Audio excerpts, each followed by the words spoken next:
స్వాతంత్ర్య సమరయోధుడు మన్యం వీరుడు అల్లూరి సీతారామరాజు వర్ధంతి సందర్భంగా రాజకీయ నాయకులు ప్రజాప్రతినిధులు ఘన నివాళులు అర్పించారు.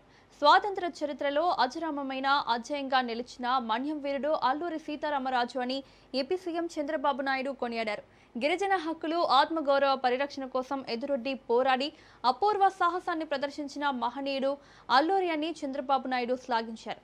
ఆంధ్రప్రదేశ్ ప్రభుత్వ డిప్యూటీ సీఎంఓ అధికారిక ఎక్స్ ఖాతాలో డిప్యూటీ సీఎం పవన్ కళ్యాణ్ సందేశాన్ని పంచుకున్నారు.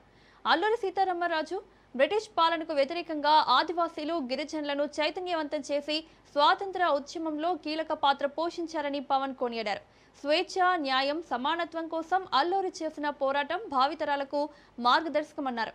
వైసీపీ అధ్యక్షుడు జగన్మోహన్ రెడ్డి సోషల్ మీడియా వేదికగా స్పందిస్తూ దేశ స్వాతంత్ర్యం కోసం, గిరిజనుల హక్కుల కోసం బ్రిటిష్ పాలకులను ఎదిరించి పోరాడిన అల్లూరి సీతారామరాజు త్యాగం చిరస్మరణీయమన్నారు. ఆయన చూపిన ధైర్య సాహసాలు, దేశభక్తి భావం యువతకు స్ఫూర్తిగా నిలుస్తాయన్నారు. ఇలా రాజకీయ భేదాలకు అతీతంగా పలువురు నేతలు మన్యం వీరుడి త్యాగాలను స్మరించుకుంటూ నివాళులు అర్పించారు.